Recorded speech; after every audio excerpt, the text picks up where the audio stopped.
Centro de Estudios y Difusión del Pensamiento Humanista Cristiano.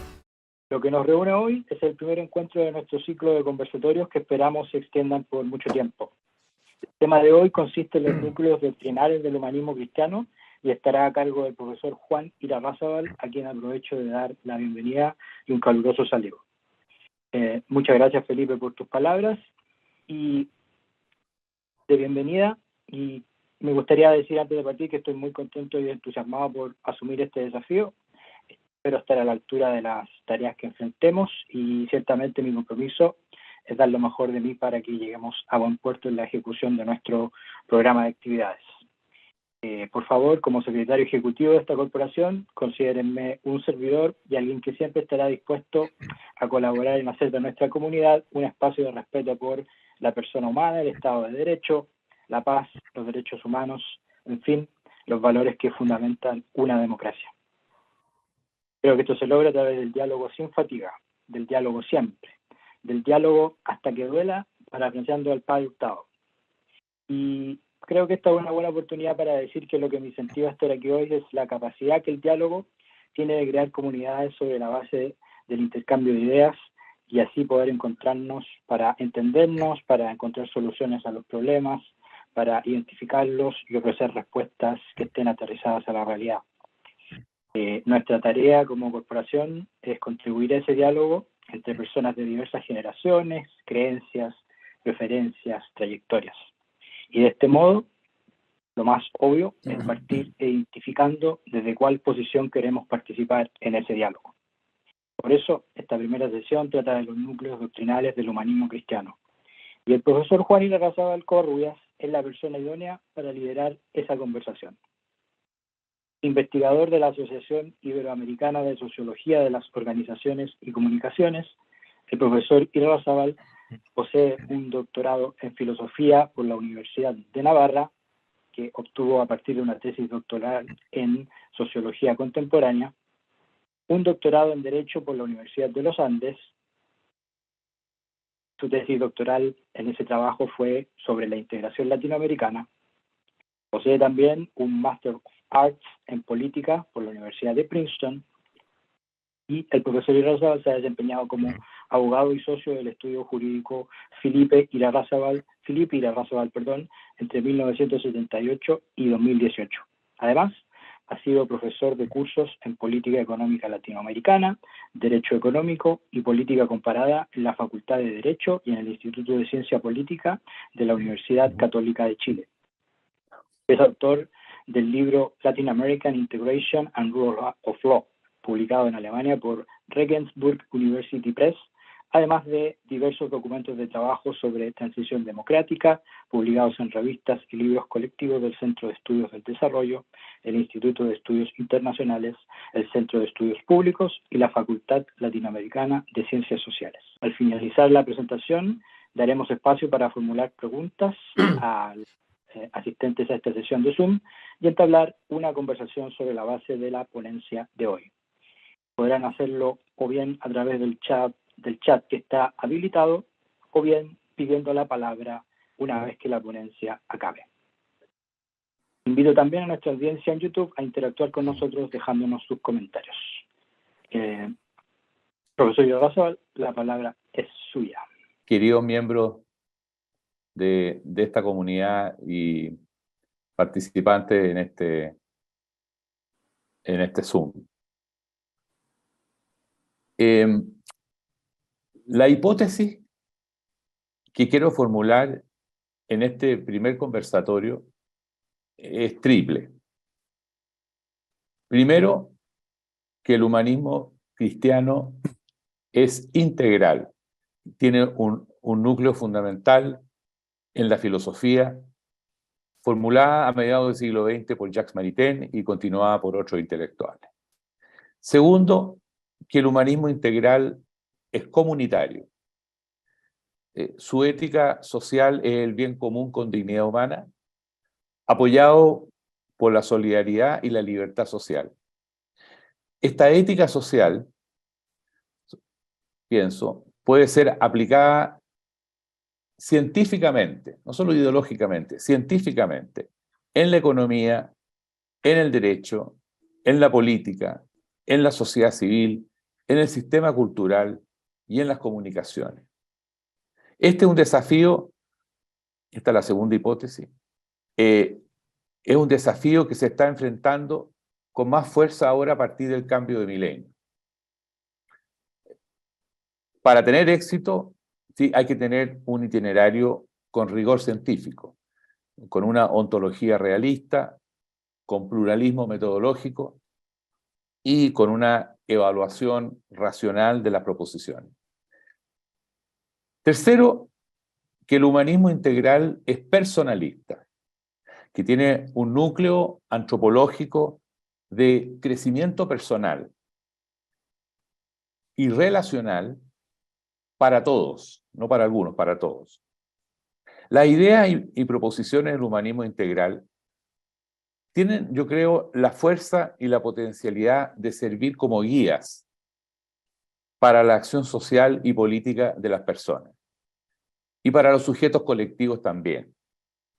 Y esto me parece necesario y urgente en nuestro mundo tardo moderno, que lo vemos agrietado, deshumanizado, particularmente en una sociedad individualista y fragmentada como me parece que es nuestro país, Chile.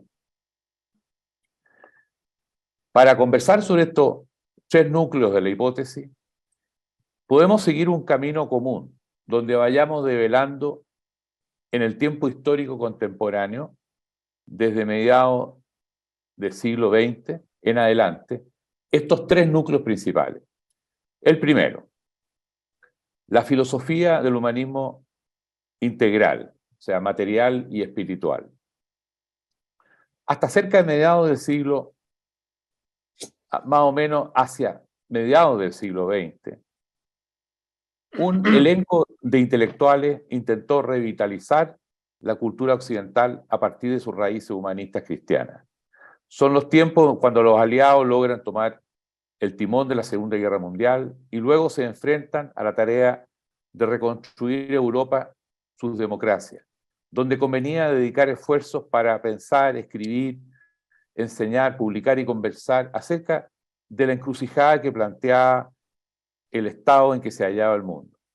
Autores como Lewis, Eliot, Emmanuel Mounier y sobre todo Jacques Maritain asumen el humanismo y la democracia como un desafío intelectual.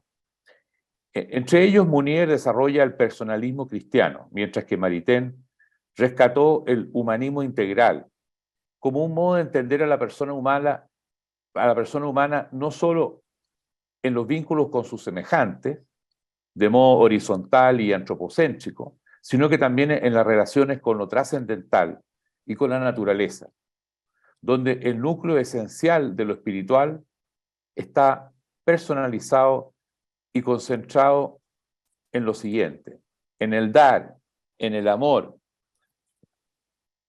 en la coexistencia libre y en el afán de conocimiento de lo real y de lo verdadero. Este humanismo integral se expresa vinculando a las personas en territorios compartidos, con historias concretas y con características culturales específicas.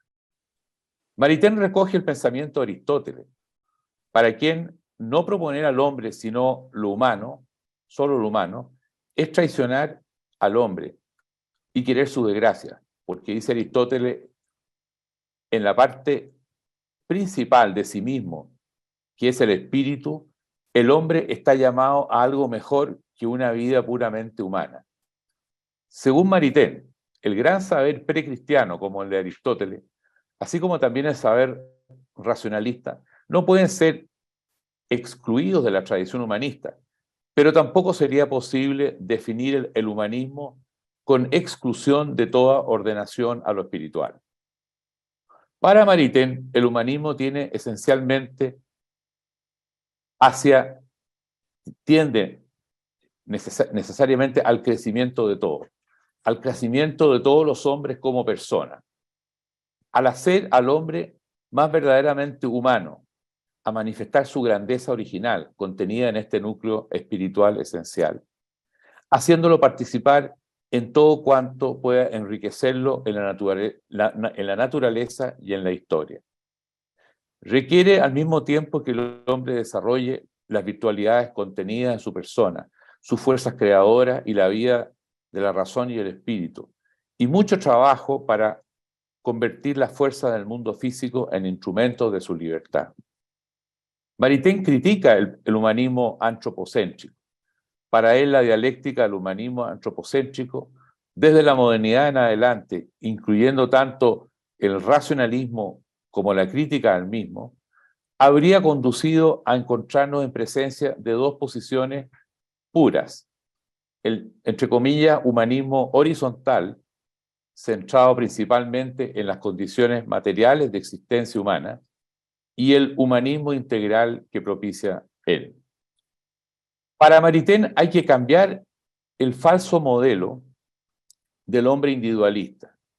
Esto se conseguiría cuando los hombres mismos se van transformando en verdaderas personas humanas, capaces de crecer relacionalmente, capaces de crecer espiritualmente, lentamente transformándose hacia la plenitud de la esencia humana espiritual, aquella del amor, el afán de conocimiento de lo real y lo verdadero, y la coexistencia libre.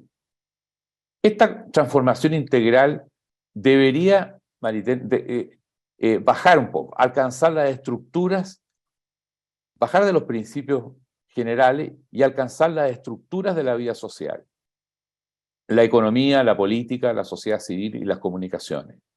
También el sistema cultural. En todas partes sería posible tender, en la mayor medida razonable en este mundo, para tal o cual época histórica, hacia la progresiva y verdadera realización sociotemporal del Evangelio. Según Maritain, para afirmar la dignidad personal y su vocación de crecimiento, sería necesario transformar aquellas condiciones sistémicas, o sea, estructurales y culturales, que lo dificultan o impiden, en el sentido de que siempre habrá que darles a todos las oportunidades para llevar vidas materialmente dignas. La filosofía del humanismo integral, según Maritain, no debiera entonces limitarse a postular principios universales. Tiene que descender hacia realizaciones concretas en la sociedad en sus distintos sectores, estructuras y valores, y llevando la huella de la concepción cristiana de la vida. Esta concreción temporal del humanismo integral en el sistema social tiene, eso sí, dos principios rectores del sistema mismo, abstractamente considerados, ya delineados por Maritain a mediados del siglo XX. Es un sistema social comunitario y es un sistema social personalista. Maritain asocia el sentido comunitario a la idea de que el fin propio y específico de la sociedad es un bien común, diferente tanto del bien del Estado como de la simple suma de los bienes individuales, superior a los intereses de los individuos en cuanto esto es parte del todo social. Este bien común es coincidente con la recta vida terrenal de la multitud de los habitantes reunidos de un todo constituido por personas humanas, y es por ello a la vez material y espiritual. Pero para Maritain el bien común temporal no es el fin último, está ordenado a algo mejor, al bien intemporal de las personas, a la conquista de su perfección y de su libertad espiritual. Por ello, el bien común temporal del sistema social conduce a que este último tenga un segundo principio rector, el de ser un sistema social personalista. En el sistema personalista sería esencial al bien común respetar y servir los fines temporales y espirituales de las personas humanas. El bien común es entonces concebido como un bien intermedio, tiene una especificación propia, una coexistencia y bondad propia, pero a condición de no erigirse en bien absoluto. Por ejemplo, para Maritain la sociedad política no tiene por misión conducir a la persona a su perfección y total libertad de autonomía, sino está destinado al desarrollo de condiciones de medio que lleven a la multitud a un grado de vida material, intelectual y moral conveniente para el bien y la paz del todo, de tal suerte que cada uno se encuentre ayudado positivamente en la conquista progresiva de su vida plena como persona y de su libertad espiritual. Maritain está en contra del individualismo desmesurado, por un lado, y por el otro, contra toda concepción colectivista del Estado y de la política. Cada persona tendría en sí una vida y bienes que sobrepasan la ordenación a la sociedad política por el hecho de ser persona. La sociedad humana para Maritain es una sociedad de personas, no de gentes instaladas en roles, clases y moradas definitivas, sino de gentes en camino, en una concepción peregrinatoria de las sociedades en sus diversas etapas históricas. Este sistema social, comunitario y personalista, se encuentra sostenido por dos principios que sostienen a la dignidad humana y al bien común.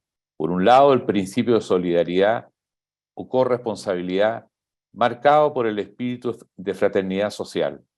Por el otro, el principio de pluralidad social con libertad, que se expresa sobre todo en la sociedad civil, en la cultura, donde lo temporal tiene autonomía, y en la economía, que incluye el principio de reciprocidad y justicia en las relaciones económicas.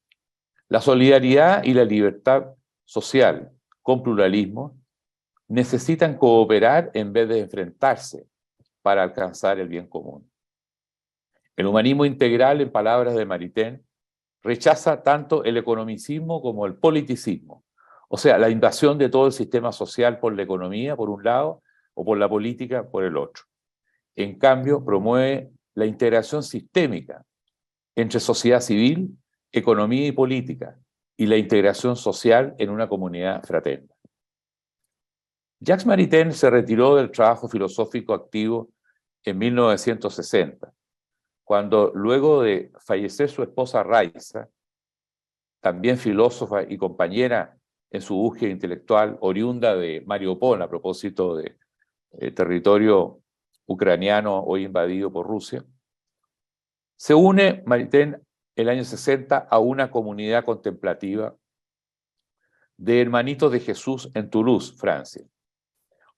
Menciono que 5 años después, el año 65, gracias a la intervención del entonces presidente Charles de Gaulle, interrumpe brevemente su vida contemplativa para conversar por algunas horas en París con su amigo el presidente Eduardo Frei Montalva, con motivo de una visita de Estado, este último.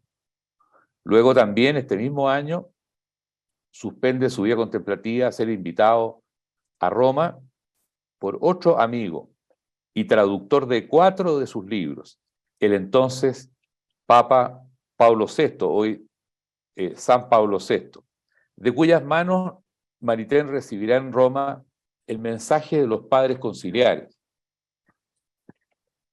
El mensaje de los padres conciliares a los intelectuales cristianos, y él los representa simbólicamente en la ceremonia de clausura del Concilio Vaticano II. Paso a un segundo núcleo del humanismo cristiano,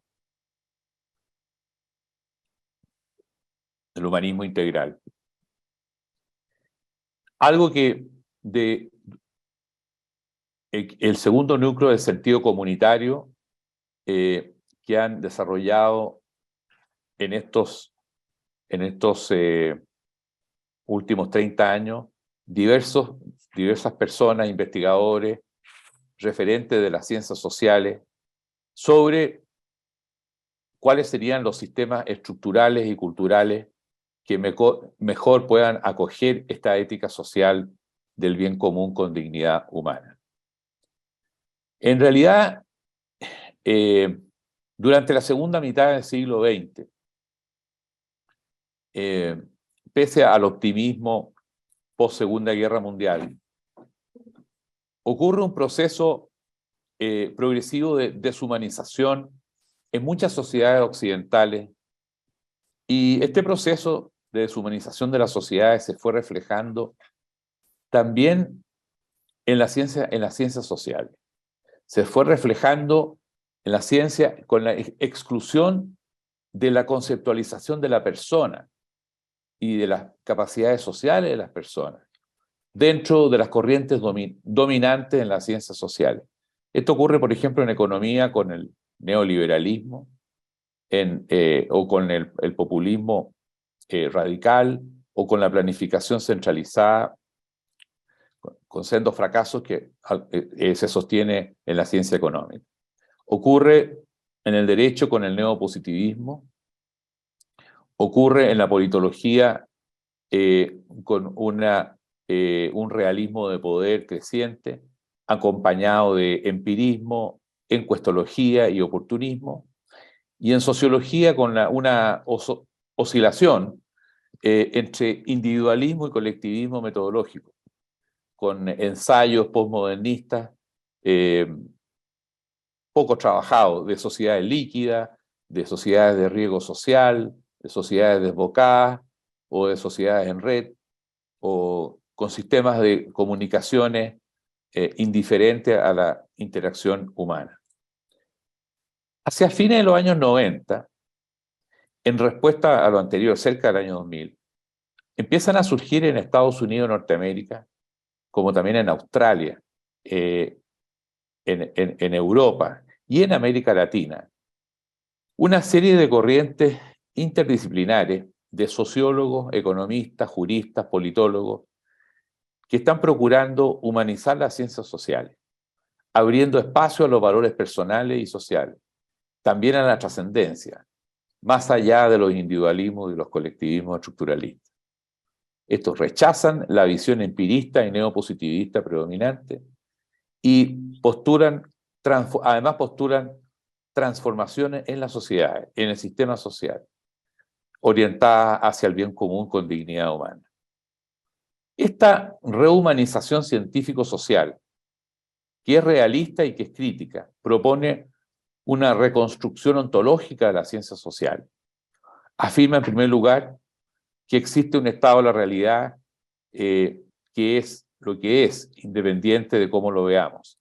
Segundo, que la actividad de los mecanismos sociales de acción, cambio y conservación es continua e invariable, surge de sus características y de sus propias capacidades, relativamente durables, a pesar de la variabilidad intrínseca de las sociedades humanas como sistemas abiertos.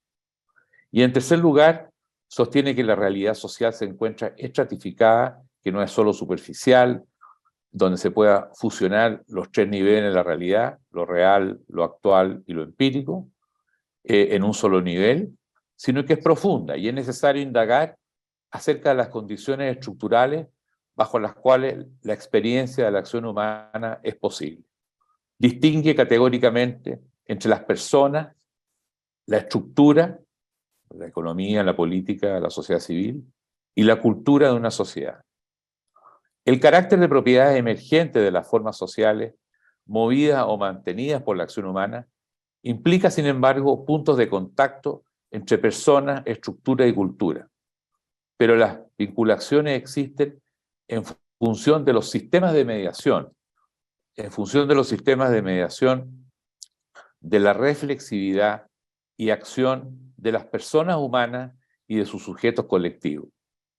Por último, la naturaleza estratificada, contingente, o sea, sujeta a cambios contextuales y acción humana, y triádica, personas, estructura y cultura, de la realidad social, conduce a la necesidad de una mayor historicidad en las explicaciones científico-sociales. Estas definiciones científico-sociales de los humanismos conducen hacia una perspectiva transformadora del sistema social de la tardomodernidad. Desde la década recién pasada, ha formulado un cuestionamiento general al individualismo estructural, sosteniendo que el mundo vive una época de transición, con disyuntivas entre mayor desintegración nacional y mundial, o en cambio con posibilidades de elaboración de estructuras y culturas de mayor integración social y paz mundial. Para ello, en años recientes se ha avanzado científicamente hacia la fundamentación de un ideal normativo de buena sociedad, definida esta como una sociedad más relacional, con estructuras y cultura de bien común con dignidad humana. Esta nueva forma social de transformaciones tendría también que ocuparse de dos aspectos fundamentales: la igualdad y la participación social. De lo contrario, habrá una sociedad de pocos ganadores y muchos perdedores. Esta sociedad del bien común debería ser capaz de favorecer un crecimiento personal generalizado, accesible a todos. Los principales problemas en la actualidad radicarían en una política sin convicciones ni compromisos y en una economía sin visión. En la práctica, la construcción de una sociedad civil, plural, libre y participativa, y de una economía social también apoyada por la reciprocidad, serían de interés común, al generar bienes relacionales para todos. La buena sociedad para la ciencia social humanista sería la que promueve este bien común, donde todos contribuyen a generarlo y que requiere la colaboración absolutamente de todos. Es un bien común que implica un alto nivel de integración, no de colonización, tanto social como sistémica. Esta nueva ciencia social humanista también define a las personas como seres relacionales. Afirma que los seres humanos, por lo general, aspiran a tener mejores relaciones con las demás personas humanas, con la naturaleza, con el trabajo y la técnica, y también de un modo que han destacado recientemente algunos reconocidos científicos sociales como Berger, Pórpora, Archer y Collier. En un mundo como el actual, donde coexisten más de 2.000 millones de creyentes, cristianos, musulmanes y judíos, también relaciones entre personas humanas y personas divinas, cuyo núcleo esencial, espiritual, de algún modo comparte en el amor, la coexistencia con libertad y el afán por el conocimiento de lo real y verdadero.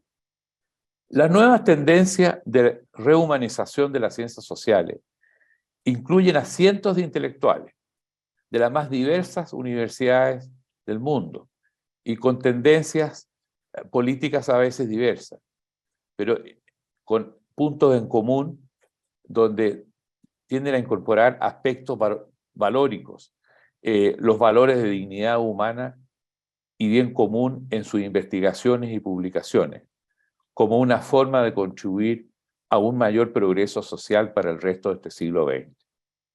Pero entre estos cientos de nuevos intelectuales quiero destacar ahora a aquellos claramente inspirados en el humanismo integral que traza su origen a la filosofía de Jacques Maritain, comenzando por Rocco Buttiglione, Pierre Manent, Ana Marta González y Víctor Hosle.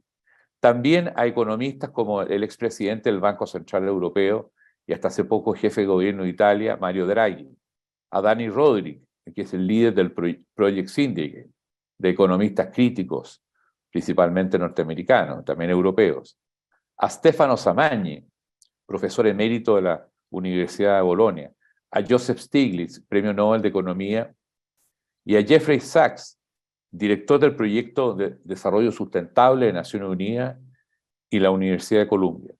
También a juristas como la presidenta de los abogados norteamericanos, Mary Ann Glendon, a Christoph Engel, a Paulo Carroza, a Paul Kirchhoff, a politólogos como el chino Xin Qian, a la noruega Jan Heiland Matlari y al hindú Miraja Gopal Hayal, a sociólogos como la primera presidenta de la Asociación Internacional de Sociología, Margaret Archer, al fundador de la Sociología Relacional Europea, Pier Paolo Donati, al chileno Pedro Morandé, al mexicano Rodrigo Guerra y los españoles Pablo García Ruiz y Antonio Lucas.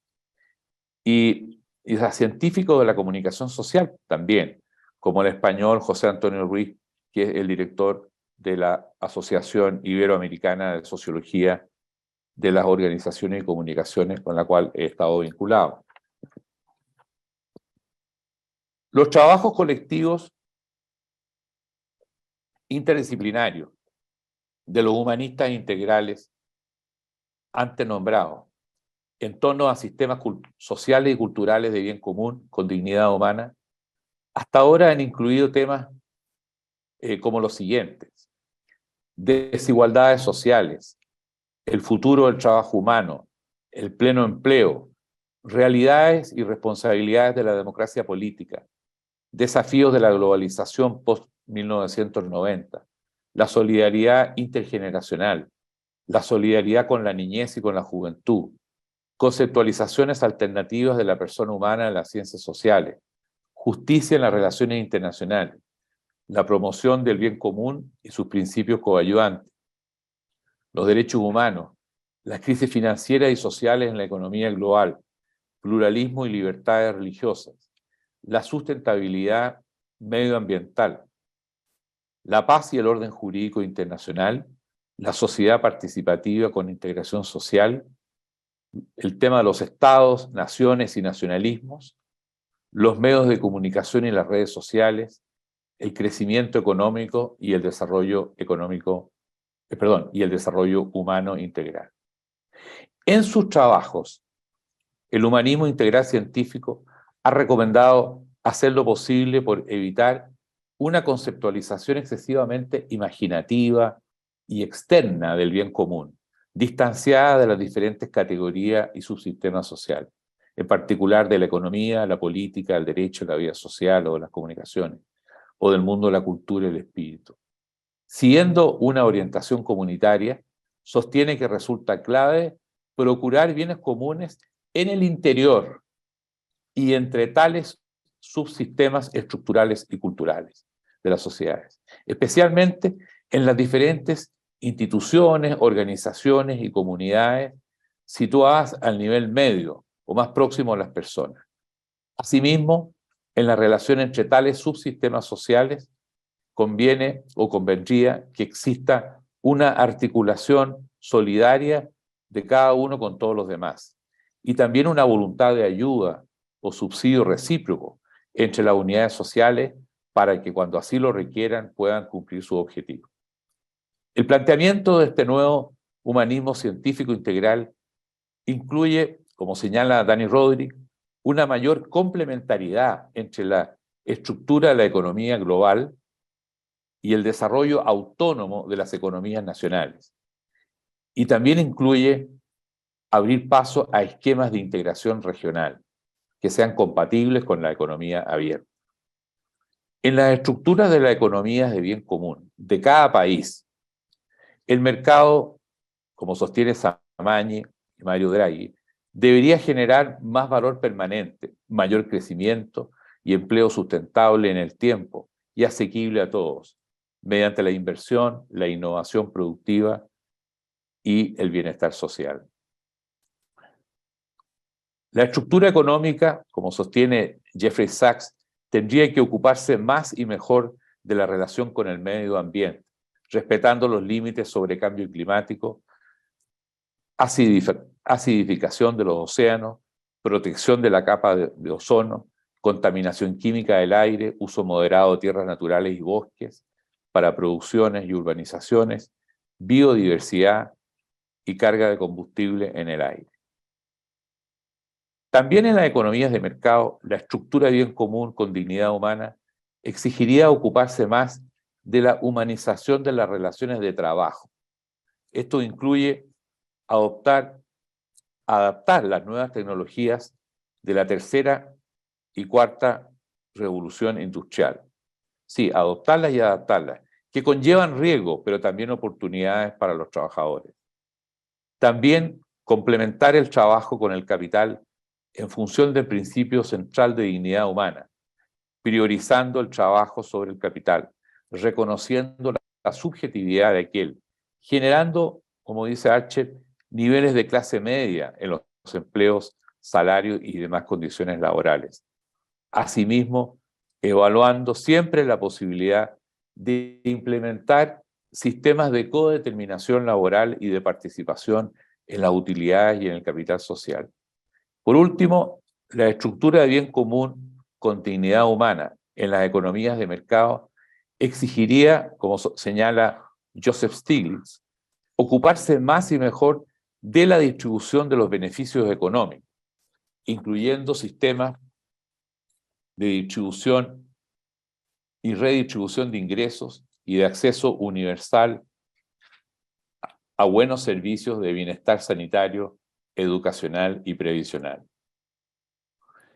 En los sistemas políticos democráticos, como señala Mary Ann Glendon, una estructura de bien común con dignidad humana exigiría, en primer lugar, una revinculación entre las instituciones representativas del Estado de Derecho, la sociedad civil y una abrumadora mayoría de las personas que en la actualidad han perdido la confianza y se encuentran distantes de tales instituciones, y de una mayoría de actores políticos, distantes de una mayoría de actores políticos que están más interesados en la captura sectaria del poder. Para generar mayor confianza y legitimidad social en las instituciones y procedimientos, la política de bien común probablemente exija adaptar las constituciones de muchos países, algunos de larga tradición democrática, y de sus instituciones a los cambios contextuales. También requiere esta política de bien común una complejidad funcional que permita articular mejor el ejercicio de las funciones públicas. Esto en el marco de la diferenciación social de la tardomodernidad. A lo anterior, debería agregarse una condición de autonomía institucional propia del Estado de Derecho democrático, sin perjuicio de poder cumplir el requisito de coherencia de las organizaciones y procedimientos públicos que evite una separación destructiva entre los poderes del Estado. También, como ha señalado la politóloga noruega Matley, la estructura de bien común con dignidad humana aplicada a la política exige compartir en mayor medida alguna visión de la sociedad y la historia y principios en base a los cuales existe cada nación y se proyecta hacia el futuro. O sea, no resulta suficiente hoy día una versión delgada de la sociedad basada solo en intereses e instrumentalidades. Se necesita un sentido de mayor comunidad nacional, de mayor cohesión social, donde los intereses individuales y de grupo sean capaces de algún grado de ceder a consideraciones de bien común. El conflicto de ideas e intereses, como señala Rocco Buttiglione, es inherente a la política democrática, pero tendrá que ir unido a la capacidad de mediar acuerdos razonables y soluciones pacíficas. Por cuanto la gobernabilidad es una condición comúnmente exigida por la sociedad civil y las personas, tanto a la política como a las autoridades y representantes. Este es un viejo tema señalado ya hace otras décadas atrás por el eminente cientista político Giovanni Sartori. El bien común político implica regenerar bienes relacionales en la política democrática, abandonando un énfasis absoluto, como ocurre actualmente, en el mercadeo político y la captura mediática, beneficio de una política de convicciones, de sinceridad y realismo político, evitando en la mayor medida lo posible la desconfianza social, la enemistad en las relaciones y la polarización extrema. En la sociedad civil, una estructura de bien común con dignidad humana supone, como señalan Donati y Archer, en primer lugar, ampliar y fortalecer las clases medias, pero en términos más generales, supone darle mayor vitalidad a la sociedad civil, sustraerla de cualquier grado de colonización por parte de lo que Donati señala como duopolios mercantiles regulatorios que se han formado en las sociedades occidentales. Esto en beneficio de las personas y sujetos colectivos que le dan vida con libertad y autonomía a la sociedad civil. Esta está llamada a generar incesantemente bienes comunes relacionales. Esto puede ocurrir en la familia, en las comunidades de fe, en las unidades territoriales, vecinales o comunales, en las comunidades educativas, en los centros de salud, en las organizaciones culturales, en los gremios profesionales y en los sindicatos, como ejemplo. En sectores como la educación, la cultura, la salud y la previsión, la generación de bienes comunes relacionales por esta sociedad civil más autónoma y con mayor institucionalidad podría ser, como ha señalado el Papa Francisco, el carro que empuje la sociedad hacia adelante, en una lógica de cooperación, reciprocidad y competencia moderada, no destructiva. Su complementariedad con el Estado es necesaria, no es simplemente contingente. Esto de partida porque el Estado tiene que ejercer un rol normativo y de ordenamiento general en las áreas vinculadas a los derechos universales básicos. Pero incluso en tales áreas la sociedad civil más libre y autónoma es necesaria para contribuir a personalizar el bienestar de las personas, a no hacerlo un simple sistema burocrático. Aparte de las estructuras económicas, políticas y sociociviles, una sociedad de bien común con dignidad humana necesita, como lo han señalado Rodrigo Guerra, por ejemplo, o Pier Paolo Donati, ocuparse de su sistema cultural. Una cultura de bien común significa, junto con valorizar las identidades y pertenencias culturales y religiosas, una coexistencia intercultural fructífera en la diversidad. La deshumanización en la tardomodernidad occidental se ha expresado en fenómenos tales como el hiperfuncionalismo tecnológico digital, que critica Pedro Morandé, también en el subjetivismo individualista y de egoísmo grupal, y en el intento de imponer coactivamente o legalmente lo que se llama un minimalismo cultural y valórico, con ideologías secularistas militantes o con ensayos multiculturales fracasados de tolerancia indiferente.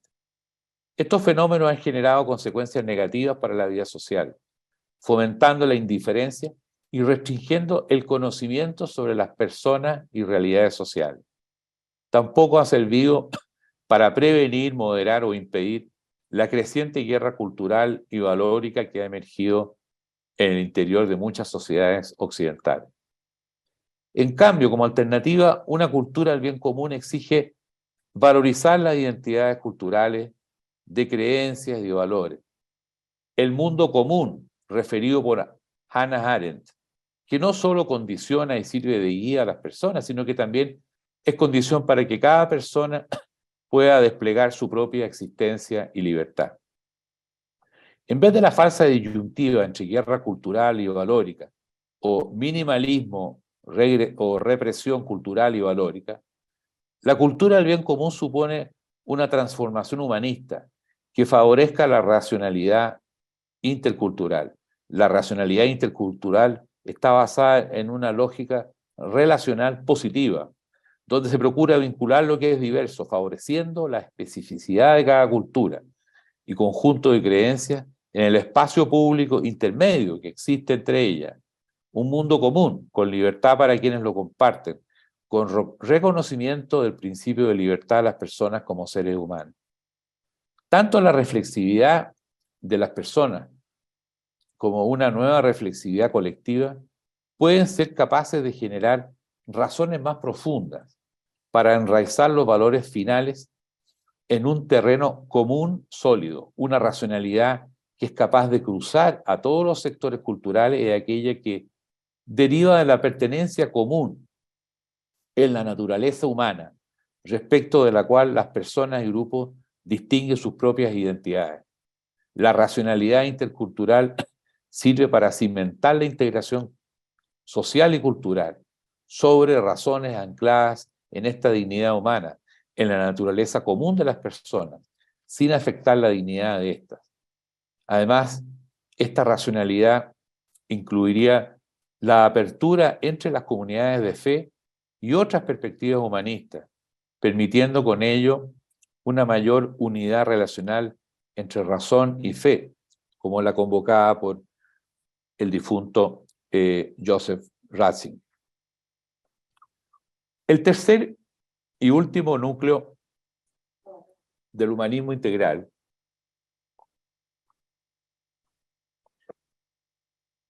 es personalista, un nuevo sentido personalista. Y esto deriva no tanto de las ciencias sociales actualmente, como de la antropología integral y del énfasis y el foco en el crecimiento personal. El crecimiento personal, asociado a la sociedad del bien común con dignidad humana, no solo está basado en la filosofía humanista integral desarrollada por Maritain y Mounier durante el siglo XX, y en estas ciencias sociales favorables a la rehumanización. Sino que también ha recibido los aportes antropológicos integrales de intelectuales de la talla de Charles Taylor, Alasdair MacIntyre, Alejandro Llano, Leonardo Polo, y en Estados Unidos de Norteamérica, Christian Smith, en la Universidad de Notre Dame. La buena coexistencia social, según esta visión antropológica, no sería el simple resultado de la implantación empírica de un proyecto sistémico, plasmado en determinadas formas estructurales y culturales y en espera de ser ensayado o aplicado, aunque tenga una base valórica este proyecto sistémico. También sostiene esta visión antropológica, sería el efecto de las propias manifestaciones humanas, expresadas en acciones y relaciones personales. Sostiene una continuidad entre la persona humana y el sistema social, que se manifiesta a través de la disponibilidad humana de oportunidades y alternativas, luego coordinadas por el mismo sistema social. Las personas van construyendo sus identidades y luego reflexivamente sus proyectos vitales alternativos, en base a las prioridades de cada uno y a cómo se ordenan. Para que aparezcan estas alternativas, las personas tienen que ejercer su libertad en forma intensa. Además, como las opciones de unos tienen que ver con las de otros, la sociedad debe articular, como señala Ana Marta González, éticamente, tanto para el bien común, así como el bien de cada persona, las alternativas de todo, porque están entrelazadas en la sociedad civil, en la economía, en la política y en el mundo vital más próximo, también en la cultura. Una pregunta clave que surge aquí es la siguiente: ¿qué hacer para compatibilizar el cambio de sistema estructural y cultural con el crecimiento personal y relacional? Esto además es importante porque el crecimiento de los sujetos como personas puede servir de ayuda para una transformación desde las diversas especies de individualismo hacia una relacionalidad más personal y social. El mismo carácter individual de cada ser humano se visualiza no como una constante de cada sujeto, sino como algo que ocurre en un proceso de crecimiento como persona. Se trataría de un proceso de varias fases, la del sí mismo, la del yo y aquella propiamente de la persona. El sí mismo es diferencial y referido a lo externo. Es una fase en que el ser se siente, se entiende y reconoce como uno mismo frente al resto del mundo, que es distinto. En cambio, en la fase siguiente de yoización, surge un centro, el yo. Este no es solo un conjunto de sentimientos, de conocimientos, de afectos, de vivencias propias, ensimismadas e inextricablemente necesitadas de lo externo. El yo significa que en el seno de sí mismo se destaca un centro en torno al cual se organiza todo el mundo propio. El yo es apropiador, no es un ámbito separado del resto. Toda la serie de experiencias ensimismadas y exteriorizadas pasan a tener al yo como un protagonista y a hacer experiencias propias. Pero este desarrollo del yo todavía no es suficiente. El yo no perfecciona todas las instancias de sí mismo, sino que deja una parte que necesita ser perfeccionada por otra o en otra fase. Por eso, en el desarrollo normal del sujeto humano, al tiempo del yo le sigue lo que puede llamarse el momento de la persona, que es algo más que el yo. La persona no es solamente el centro que se hace cargo de aquello que previamente ha quedado aislado como sí mismo, en una situación de gravitación, que ha quedado aislado como sí mismo, en una situación de gravitación y de integración. La persona es quien dispone de todo eso.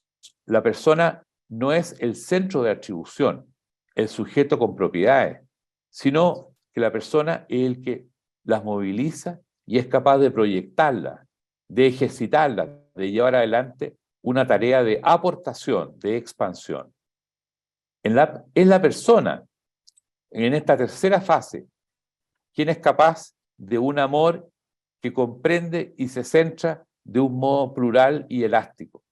Así como el yo es el centro de atribución único, que recaba el sí mismo para sí, la persona es quien domina todo el conjunto propio que constituye sí mismo, lo transforma en algo de lo que puede disponer y destinar. La persona no es un centro, sino una capacidad de centrarse, de darse sin perderse. En la etapa de la persona, el sujeto, porque es capaz de disponer de sí mismo, se trasciende. Es un individuo que se destina y que al hacerlo se integra de una manera correcta a la sociedad circundante, a la comunidad nacional y a las comunidades intermedias. Siguiendo esta misma línea, las personas humanas pueden libremente incluir la dirección trascendental divina en este crecimiento personal, dirección orientada hacia la relación e integración con personas divinas en su núcleo espiritual, en el amor, en la coexistencia con libertad y en el conocimiento orientado hacia lo real y verdadero. En el individualismo se produce una interrupción del proceso de crecimiento de la persona, deteniéndose en la segunda fase del yo. En vez de avanzar hacia la plenitud personal, el individuo intenta estabilizarse en esta fase, sin pasar a la siguiente, como resultado de lo cual lo más probable será que experimente una regresión, que incluso pueda retroceder del yo al sí mismo. Pero como en definitiva el yo tampoco consigue una planificación completa de sí mismo, al debilitarse los vínculos con la sociedad circundante, con las demás entidades colectivas y con las otras personas, el resultado final compromete la integridad del mismo individuo. El intento individualista de persistir como yo, como centro, sin darse a otra persona, lo anula. En cambio, el crecimiento en tres fases de los sujetos como personas conduce a una superación tanto del individualismo como de la soledad, que es un signo de estos tiempos en muchos países. Tiende a dejar atrás esta característica implantada en la cultura y en los sujetos de las sociedades de individuos, generando esta visión antropológica, en cambio, una dinámica relacional consistente con las estructuras y culturas de una sociedad de bien común. Por otra parte, para el personalismo humanista, es esencial que las condiciones estructurales y culturales de la sociedad puedan generar contextos vitales favorables incluyendo acceso a recursos, bienes y servicios básicos para este crecimiento personal de todos, en la medida de lo posible. Pero como señala Christian Smith, estas condiciones estructurales y culturales, siendo necesarias para el crecimiento personal, no son suficientes. La práctica y disciplina de la inteligencia y la voluntad, así como también los factores de contingencia y libertad que rodean la existencia humana, son elementos que influyen en esto. También hay que considerar los contextos y opciones que conducen a realidades más oscuras de los sujetos, por falla o fracasos en el crecimiento personal, a veces explicables por carencias contextuales, materiales o culturales, otras veces por malas elecciones e influencias, y en algunos casos por la resistencia activa y persistente de los sujetos al crecimiento personal, optando en cambio por caminos de estancamiento o que pueden imponer costos destructivos a otros sujetos o a la sociedad en su conjunto. A lo anterior se pueden sumar carencias personales más graves, orientadas al mal negligente o al mal instrumental, con efectos aún más negativos sobre la sociedad. Por último, comentar que la fraternidad social, que convoca Fratelli Tutti y que promueve el humanismo integral en general y al interior de las unidades y comunidades de la sociedad civil, claramente favorece la confianza interpersonal e institucional. Esto redunda también en un mayor crecimiento personal. Esto es completamente indispensable para el buen funcionamiento de la sociedad humana y a la vez es fuente de mayor plenitud para las personas. Concluyo en términos más generales, no por ello menos urgentes, una sociedad más humanizada integralmente, con bien común, dignidad humana y crecimiento personal para todos, necesitará mucho más trabajo intelectual por parte nuestra, sobre ideas, estructuras y contenidos, que desciendan del nivel ideológico de los principios, que sean útiles y prácticos para la nueva reflexividad social y juvenil. Reflexividad que es antecedente de una acción social y política eficaz. En esto no hay que sentirse, me parece, nunca solo, porque son muchos en Chile y en muchos países del mundo los que en el plano de las ideas, en el plano de los valores, de los conceptos, están buscando actualmente una fundamentación contemporánea para estos núcleos doctrinales del humanismo integral. Espero que esta exposición de núcleos doctrinales del humanismo integral, filosóficos, científicos sociales y antropológicos, pueda servir en algo para contribuir al cumplimiento de esta responsabilidad que es tanto intelectual como educativa y que la tenemos todos nosotros, todos los que estamos en esta reunión y muchos más. Es nuestra obligación, es nuestro desafío. Veamos hasta dónde somos capaces de llevarlo adelante. Muchas gracias. Quería preguntarle, profesor Irarrázaval, me llamó mucho la atención que en el curso de su exposición mencionó que hay varios intelectuales de diversas partes del mundo trabajando en la construcción de este humanismo integral basado en una racionalidad científica. A su juicio, ¿cuáles son los mínimos comunes que pueden enfrentar las diversas naciones, los diversos estados, los mínimos comunes políticos, económicos y o sociales que pueden tener estos estados para enfrentar los desafíos que usted mencionó a lo largo de su ponencia y que yo voy a englobar en el concepto de globalización en este siglo XXI? O para plantearlo de otro modo, ¿qué tipo de estado deberíamos definir?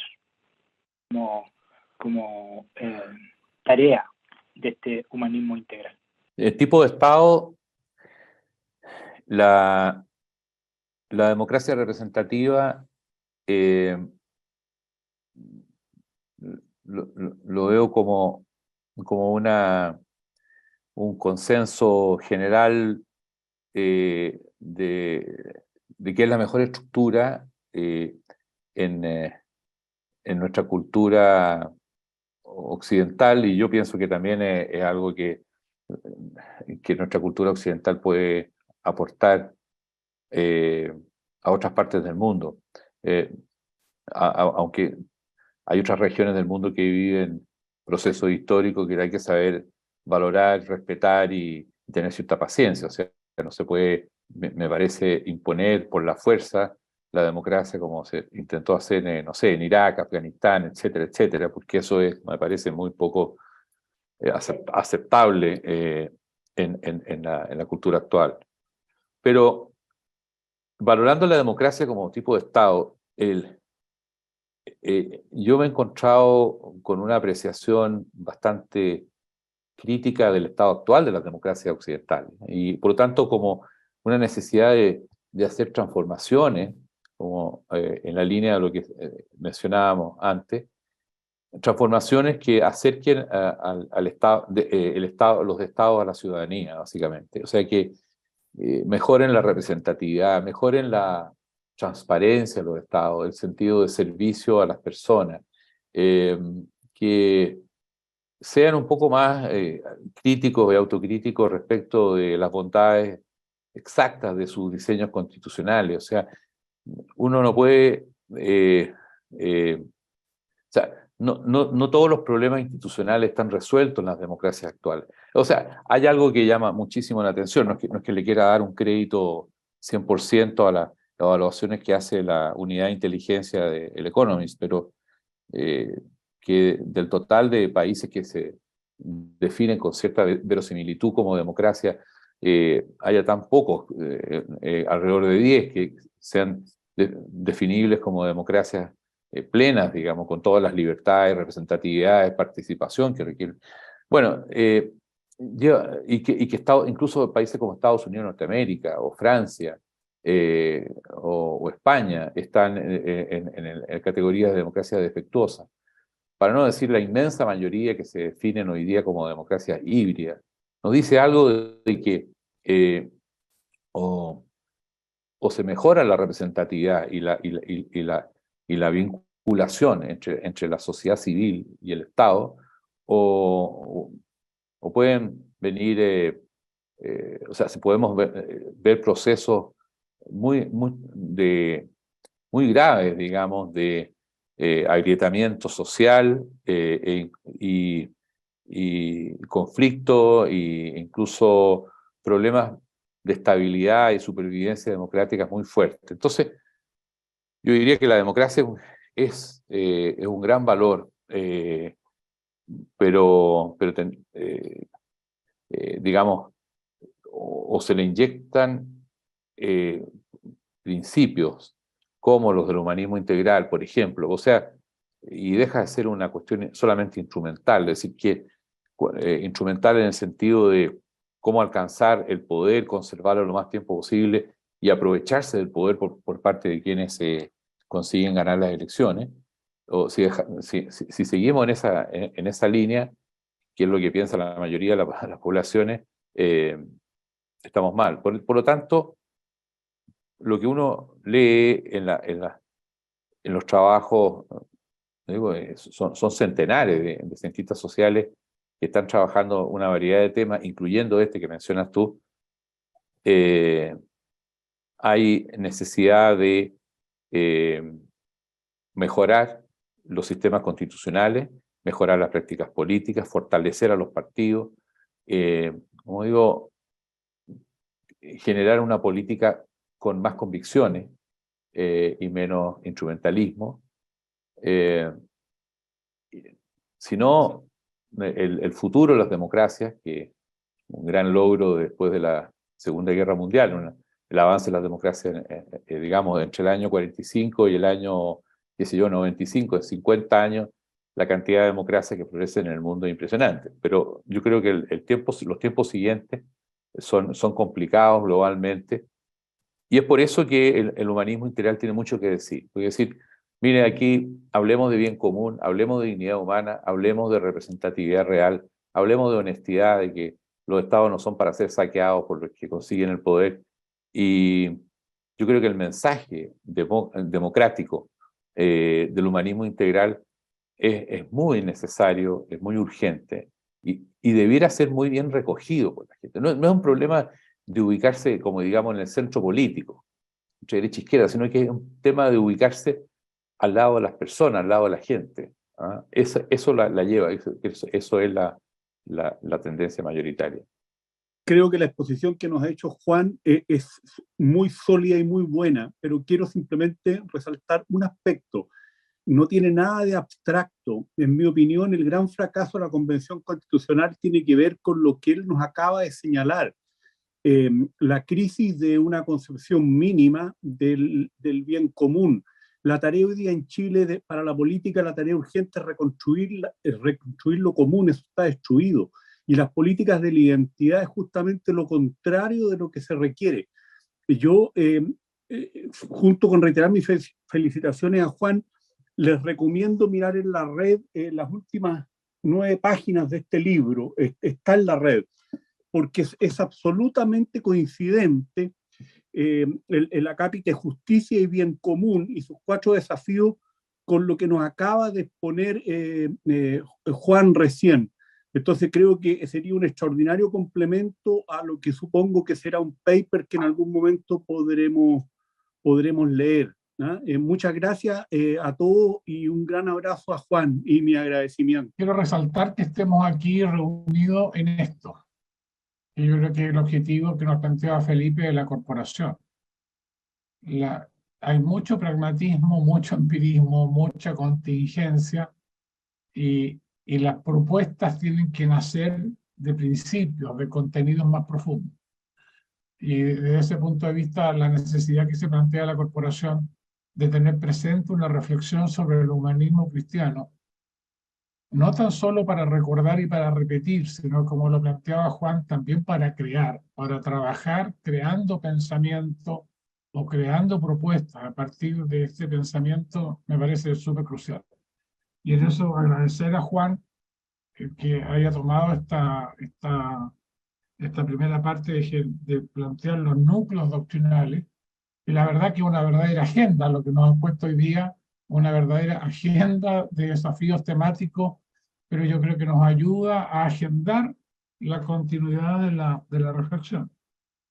Ahora, yo tengo, lo primero, en esto que se estaba hablando de democracia, pensando en la contingencia, algunos hemos estado planteando, bueno, lo estábamos conversando con Andrés Joanet anoche en Temuco. Hay que resaltar también que Andrés, con sus obligaciones de diputado, se dio un tiempo para incluirse en esta reflexión. Así que también saludarlo en esa lógica. Bueno, el concepto de Estado social de derecho es una noción constitucional de hace, no sé exactamente, pero yo diría de hace unos 30, 40 años atrás, a lo menos.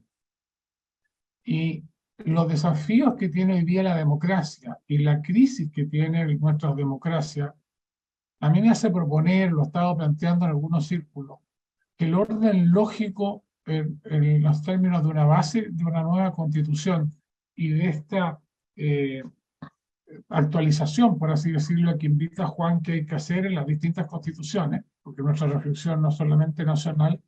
Yo creo que el orden lógico sería un Estado democrático y social de derecho. Creo que esa puede ser una verdadera tesis que pudiera constituir un aporte nuestro a partir de nuestra reflexión doctrinaria, pero también de nuestra reflexión respecto a la democracia y sus desafíos. Me recuerdo de muchacho, digamos, la impresión que a mí me causó esa frase de don Eduardo, que creo que hasta la vi en una ficha, una cosa así, en la opción libertad, justicia social, donde él decía algo así: lo enfrentaban a cuál es su opción. Yo él decía, primero la libertad, porque la libertad me permite luchar por la justicia social. Yo creo que, insisto, la noción, y creo que ahí podemos tener un desafío de trabajo, que Eduardo, que trabaja tanto al tema de la democracia, pudiéramos hacer un aporte. Claro, los tiempos son bien cortos, porque al final de cuentas, y eso es bueno, este nuevo proceso constitucional es de corto aliento. Pero creo que por ahí se podría hacer y decir algo. En la exposición de Juan, yo creo que probablemente queda para otra reflexión, pero creo que nosotros en un trabajo de los núcleos doctrinarios del humanismo cristiano tenemos que ver en paralelo, y lo que ha dicho Eduardo respecto a leer Justicia Sandel, en la relación y el aporte y el enriquecimiento que en algunos ámbitos produce toda esta lógica de los comunitaristas anglosajones, que Safir y Mico la trabajaron bastante hace algún tiempo. Yo creo que ahí hay una relación interesante entre lo que es la formulación doctrinaria y teórica comunitarista clásica, por así decirlo, o de nuestros clásicos en torno a Monnier, con esa visión más empirista, más de las sociedades modernas, que hace el comunitarismo anglosajón, y del cual nacen propuestas, porque también la reflexión tiene que ir en la idea de propuesta. Yo recuerdo la nueva regla de oro de Avitay Essioni, que cada capítulo termina con una insinuación de cómo se pueden aterrizar esa noción comunitarista en la realidad social propiamente tal. Entonces, hago la mención. Yo creo que enriquecería aún lo ya rico que es el trabajo, ya sea que ha hecho Juan, o en un agregado que pudiéramos hacer nosotros en la reflexión. Lo último, el tema y el concepto de bien común está bien abandonado en la realidad. En nuestro pensamiento es de una riqueza innegable, y Juan lo ha desarrollado con la brillantez que acostumbra. Conversando con personas que están trabajando con los expertos, me decían que a la mención de incluir el concepto de bien común ha habido una oposición muy dura, o muy tenaz, por decir, o muy rigurosa, por usar un término, en lo que están trabajando los expertos. Y para nosotros el concepto de bien común es claro, pero está siendo mano. Por otra parte, los entendidos de otras inspiraciones lo rechazan o no le gusta. Prefieren el concepto de bien general, el interés general, el bien del Estado, el bien de la sociedad. Buscan salidas por los costados. Pero otros, a mi juicio, manosean el concepto de bien común y lo hacen confuso.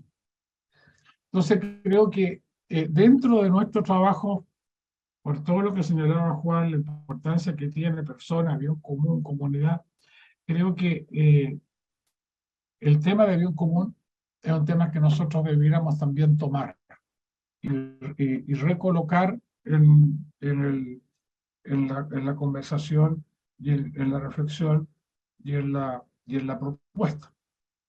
Y bueno, felicitar a Juan. Creo que el encargo que él asumió era un doble encargo. Ha hecho un trabajo concienzudo que nos ayuda a todos para continuar esta reflexión sistemáticamente, que es la tarea de esta corporación en el tiempo presente y futuro. Así que, de verdad, Juanito, muchas gracias por la exposición. Corto un comentario a eso, que en realidad agradezco las palabras de Gutenberg, pero fuera de agradecer, no sé cómo motivar a que cada uno de nosotros, los que estamos aquí, esté mirando o escuchando cara de personas, nos pongamos cada uno por su lado las pilas, digamos, y trabajemos en conjunto en ir perfeccionando, aterrizando este tema en los núcleos de nuestra visión filosófica, científica y antropológica, porque si no, nuestra política va a seguir en lo mismo. Lo que quiero decir es que se necesita mucho trabajo personal de cada uno de nosotros. O sea, yo me matriculé en esto porque me lo pidieron, como dicen, porque me lo pidieron, pero esto es como, digamos, empezar el partido de fútbol, o sea, el primer puntapié. O sea, aquí eso lo tendrá que ver cada uno, tendrá que ver la corporación, cómo vamos desde distintas perspectivas jurídicas, económica, etcétera, según las especialidades de cada uno. Gente como la que está acá, que tiene una formación, incluso algunos tienen responsabilidad educativa importante, que tienen capacidad y tiempo, podamos hacer un aporte, cosas que nos puedan decir, mira, en el campo del humanismo, no es necesario que esté en la Constitución, pero en la discusión pública, hay no un centro que es una simple como término medio, digamos, de posiciones, sino que hay un centro que está lleno de ideas, lleno de entusiasmo, lleno de